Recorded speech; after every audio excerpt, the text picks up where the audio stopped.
What's up, Internet? Big J with Big J's Extreme Fitness. You guys have been asking for it. I've been wanting to do it, and here we are back at Intensityville with some intense training. I'm just doing some deadlifts and some bent over T-bar rows, and that's it. No other accessory work was needed. We got crazy.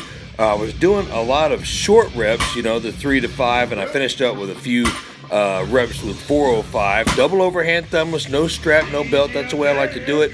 If I get any heavier than 405, I'll probably go ahead and throw the straps on. I usually don't utilize a belt unless I get up above 5 wheels, and I haven't done that in years, so I don't really plan on using a belt ever again while I deadlift. Of course, when I squat anything over 315, I'll throw that belt on just for some support and make sure I don't blow anything out the front or the back end. You know what I'm saying? So here we go, deadlifts, 315 pounds, double overhand, thumbless, strapless. That's the way I like to do it. It really works well in the grip training. Of course, I'm not deadlifting for grip training, and I'm not doing it for my glutes or my hamstrings. I'm doing it for my back support. Of course, you're going to use those glutes and hams while you're picking up that weight, so don't think that I'm knocking the deadlift for the glutes and the ham development, because it is great, as well as the low back, the lats, the rhomboids, teres mounts, traps, calves, toenails, earlobes, and hair. I'm telling you, these deadlifts are monsters for building mass and support and getting stronger, bigger, faster, you name it. Love them. Probably knock out deadlifts at least 3 times a month, if not 4 or 5. I'm training back twice a week now, so I don't always deadlift, especially when I'm training with Ronnie, but here is my 405 for a warm-up, because here's what I like to do when I do my deadlifts, my heavy compound movements. I'll start out with a weight, and I'll do a set of 10, then I'll do the same weight for a set of 5, just to make sure I'm warmed up to move on to the next one. Now, that's not what you should do. It's what I do. The older I get, the more warm-ups I need, and that keeps me injury-free.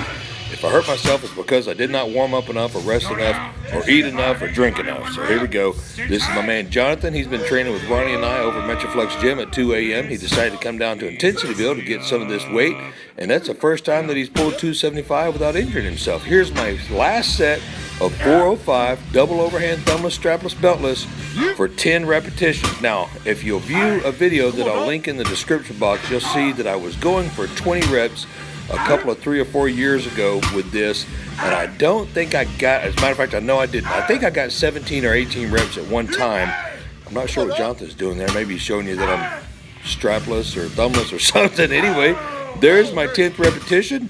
Dropping it like a champ, thumbs up. Here we go, moving on to the next exercise. Now, people call this, I believe John Meadows has kind of got something going on this. I've had this machine actually since 1994 or 5. And Branch and I and some other people that have trained along with me have utilized this exercise this same way. So kudos to John for labeling it the John Meadows row, but we've been doing this for a good 15, 20 years.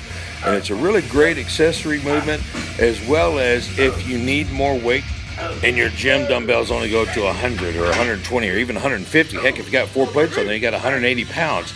However, realize this, it's just like the leg press. When people say, oh, I can leg press 1,000 pounds. Well, they can't squat 1,000. So you're moving it against a lever. The start weight is pretty doggone heavy, but the higher you get it, the less weight you're going to feel. You got to make sure that your stance is right. If you're standing too far out, you're going to be pulling it out and away from your body instead of into your chest, which you really need to make sure that you're standing properly. So sometimes I like to loop my foot kind of inside that leg there to get it to where I'm pulling it up and back towards my chest instead of up and out away from my lats. You got to feel where it feels good when you're doing this exercise. Once again, it's a really great exercise. That handle there that you're grabbing onto is just like a barbell, so it's going to be a little bit thicker. You may need to utilize traps or chalk. But again, really great to incorporate, especially once again if your dumbbells only go up to a certain amount of weight at some of these family fitness centers. Appreciate you watching the video. That's our last set, and I wanted to remind you guys and gals the Fit Contest is 2017 at Extreme Iron Pro Gym. Link will be in the description box. Don't forget, we got guest of honor, Mr. Ronnie Coleman, 8-time Mr. Olympia. Speaking of Mountain Dog, there he is. John Meadows will be out there. Ben Pollock, ranked 2nd in the world, will be there pulling some crazy weight. 4-time American Grip Champion Jed Johnson, one of my best friends, and Tony Sentman. This guy is amazing, crazy strong. You got Ella Kosioba coming out. She's got a book out and tons of mud races under her belt. And 2-time world champion martial artist Stephanie Rosales, Brian Vickers, tons of gold medals under his belt. Mike Womack, Hall of Fame bench presser. NFL prospect Taryn Beckham. And then we've got NBC Trainer of the Year Jeff Dwelly confirmed. as well as Casey Mitchell, internet sensation, combat wounded veteran, and amputee powerlifter, as well as yoga instructors Deborah and David Willick. Those classes will be on the internet. The webpage is listed in the description box. Please stop by, check out the schedule, get your tickets. They're on sale now. Link in the description box. Till next time, 10 City Rules, train hardcore, and we'll see you next video.